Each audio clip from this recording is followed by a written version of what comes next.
Surprised that as a journalist, I would want to be here and want to understand the story of the Iranian people. Most, Western journalists, they have some prefabricated cliches about Iran. Yeah. So they have a real problem in understanding the realities. But once we have many tourists from different world countries, including the United States, as well as Europeans, when they come and visit Iran, they think about Iran before traveling to Iran in one way, but after the trip, they think completely differently, I see that. So that's why we welcome when media outlets come to Iran to do the fact checks themselves instead of, hearing about Iran from others. Well, we happen to be in a time and a place where my country and your country are at odds. And it's getting dangerous if you listen to the palaver. Mr. Trump sounds like he's threatening war. How concerned are you? What do you make of Mr. Trump, my president? Personally speaking, I don't care about Trump's words or his pretentious actions. There are reasons to me. There are reasons that he might be crazy, but he's not stupid. He's got a formula, whatever he does.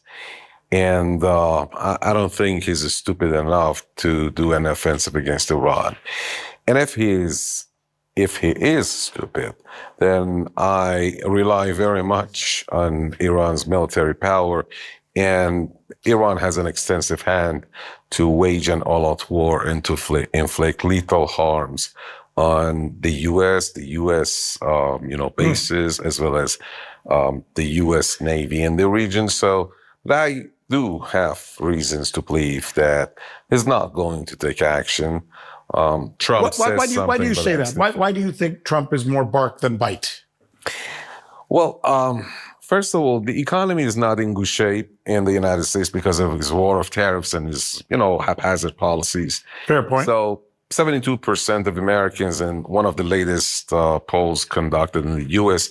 oppose a war with Iran. Mm-hmm. And in about 8-9 months from now, you will have midterm elections. And kind of war with Iran, since, take it for granted that Iran's response will be an all-out war, a regional war. Mm. That's what the Iranian Supreme Leader has vowed, as well as, Iranians' top commanders, chief of staff, everyone has said that Iran's response would not be a limited response, unlike before. It will be an all-out war. So the impact, there will be a harsh impact on Trump's political career, considering the midterm election and the results in the midterm elections. He could lose. The Republicans could lose the majority in one or both houses. Anyway, that's one of the reasons why. But a second one is that Trump, acts and says words, but he means differently. In his book, Art of the Deal, he explains it. He elaborates on how he treats deals and the opposite side. He bullies. Yeah, he does the bully, and he tries to intimidate you, scare you, create fear. He uses every leverage that he's got against you in order to take the advantage, in order to push you back. Take a look at what he has done to Zelensky. Take a look at what he does to Macron in the Greenland issue and many others. But compare it with two cases. One, with the Chinese, when they stood up to his tariffs. Two, more importantly, take a look at what he did to Ansarullah of Yemen. The great power entered the war against Yemen, but at the end of the month, he stepped back after signing an agreement. It's interesting you would say that, because I've interviewed many U.S. presidents, and I've been fortunate enough to interview and somewhat get to know Mr. Carter and Mr. Clinton and Mr. Obama. And in talking to many of these presidents, I've come to realize that while they were much more astute at presenting their case nicely, in other words, they weren't barkers. None of them pounded their chest and said, I'm going to do this because they're weak and I'm strong and blah, blah, blah. Mr. Trump does that. Yeah. But I believe that those presidents, the ones I've named and many others before Mr. Trump, were actually more war presidents than Mr. Trump is. I think deep down, Mr. Trump is not a president who wants to start a war. I think he wants to threaten war, but not necessarily enact war. That's my read. Am I wrong? You're right, because his image is more important to him than anything else. He wants to treat as he is the real bully. He is the power. He has the final say. Right.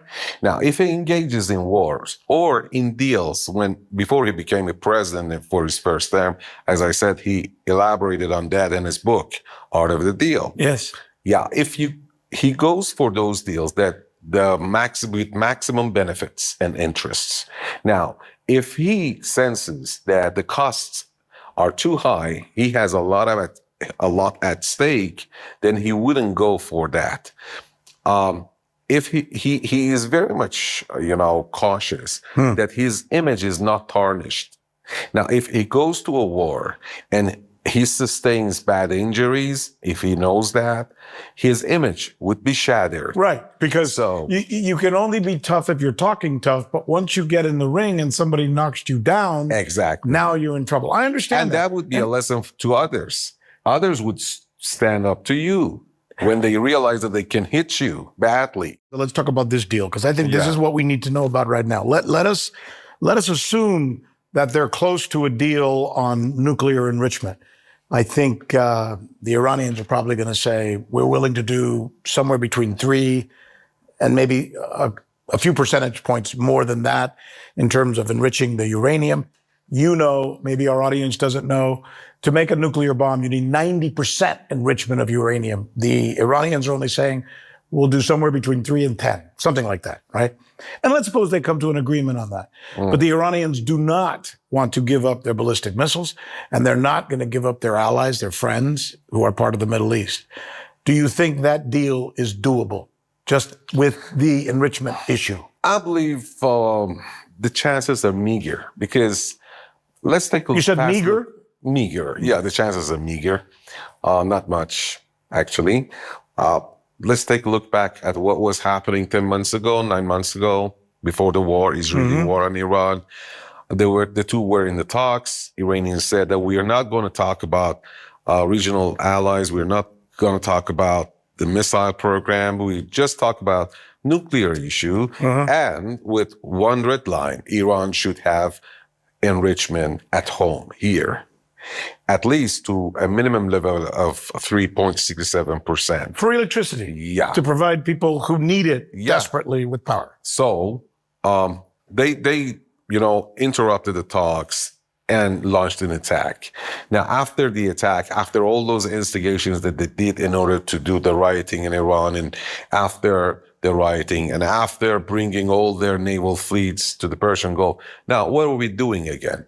Again, the talks. The same as the JCPOA? Yeah. What was the number for the JCPOA? What was the agreement with Obama? With Obama, the enrichment was 3.67%. 3.67%. Yeah. And here's the problem. So wait, if Trump brings back to the American people, look, I got a deal with the Iranians, and they say, what did you get? I got 3.67%. They're going to say, that's the same crap that Obama had that you got rid of. Yeah. It's got to be more. Yeah. That's exactly the dilemma. When the dilemma starts, he wants something more. Of course. And Iran will not give anything more, because the last time we had a deal, the United States tore it up, and they didn't provide Iran with the merits. Iran was, complying with undertakings unilaterally. So Iran believes that they owe to him the merits. But here is a point. Okay. I believe if the two sides stay on the same course, so there won't be a deal, but the U.S. still would not go for an offensive against. That was my next question.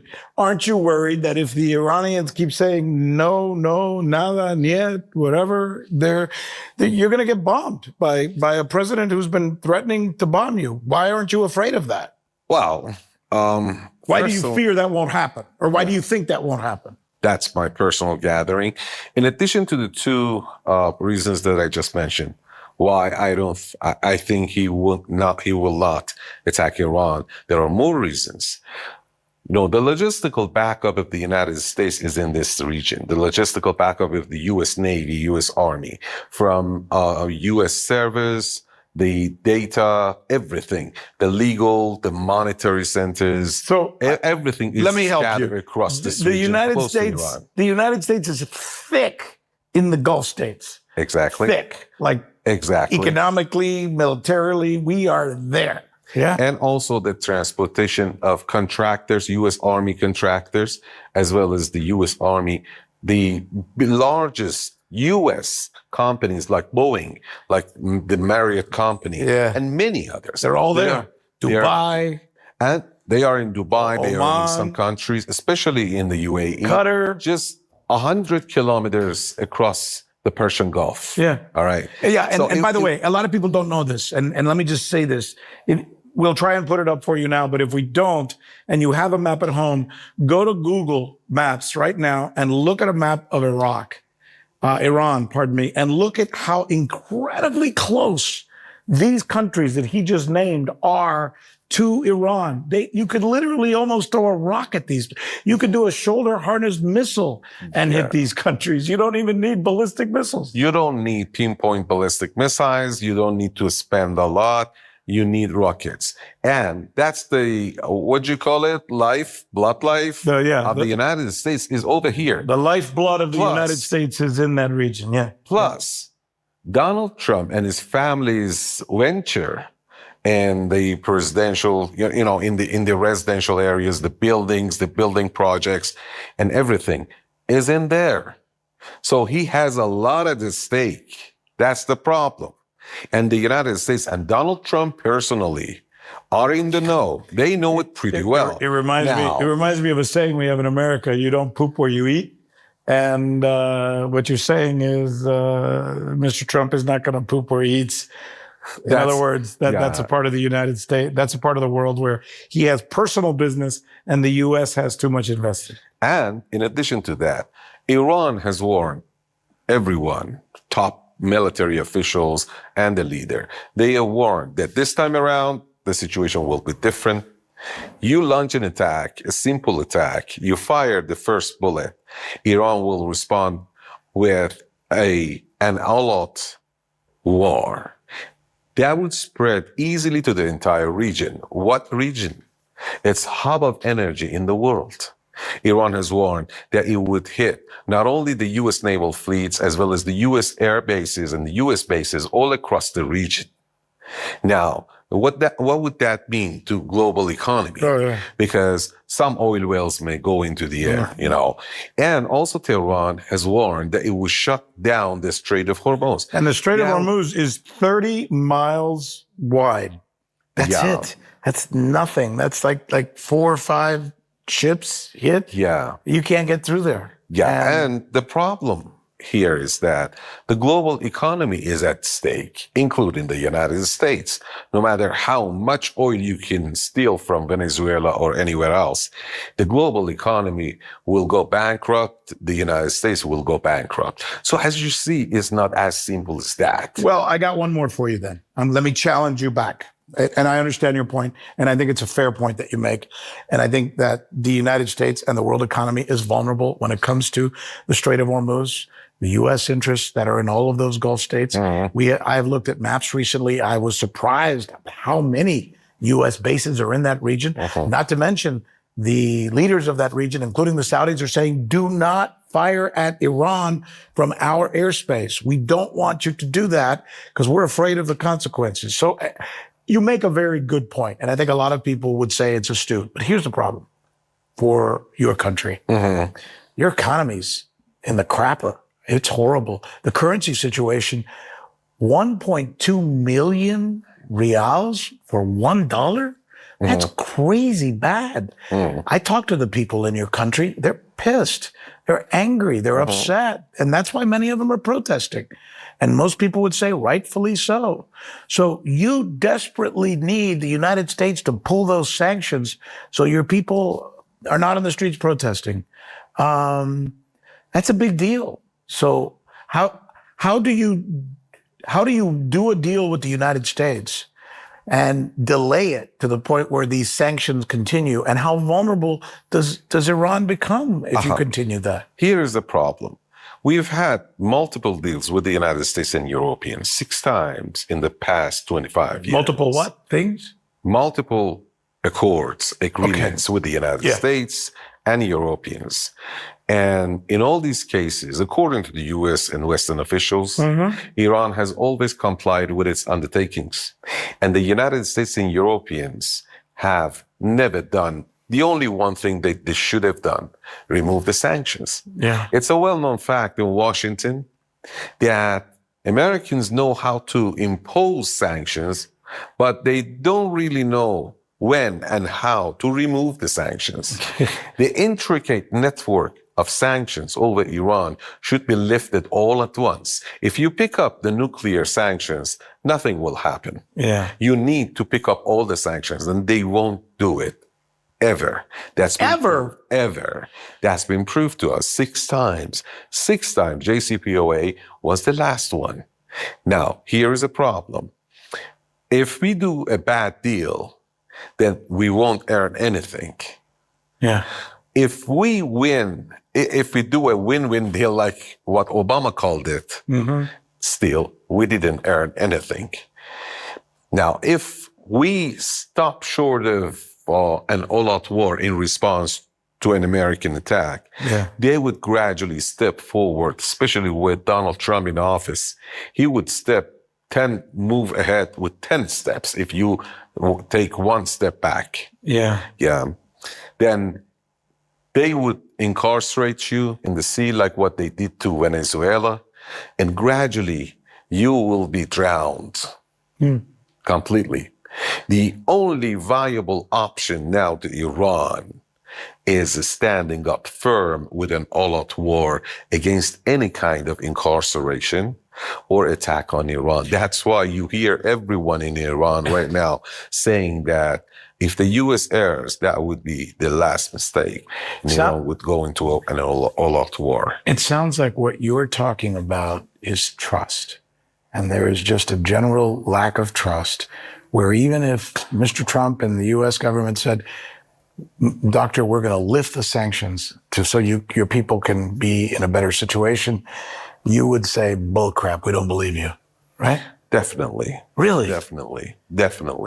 Because we had a deal in place and they never stood up to it. Under Obama. Yeah. We're not talking about Donald Trump, who tore up the deal totally. Yeah. We're talking about Obama. Even Obama never complied with the undertakings under the deal. That's the problem. So we've given him a lot of chances to narrow down the differences, to fill the gaps, but they never did. There's a problem with that because, actually, they are not afraid of Iran's nuclear program. They're not even afraid of Iran's missile program or regional allies. They don't want Iran to become a role model for other oil-rich and Muslim countries.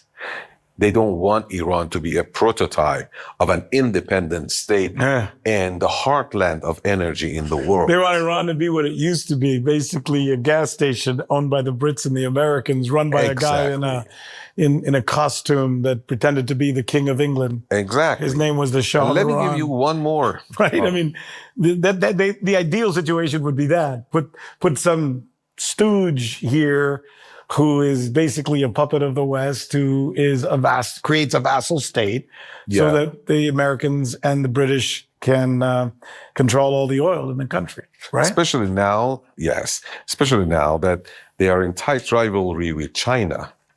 Yeah. Now, if you control other states, oil-rich states in the region, but if you cannot control the Russian and Iranian flow of oil to China, you cannot do a harm to the Chinese or much harm to the Chinese. Actually. No, it's a new geopolitical world. I'm not sure President Trump totally understands it, but I think he has good instincts and knows well enough that he needs to leave well enough alone, as William Shakespeare has written, and that the power of China, Russia, and India, and these countries combined are a bit of a force to be reckoned with, and you have to be a little more cautious, perhaps, than presidents have been in the past. And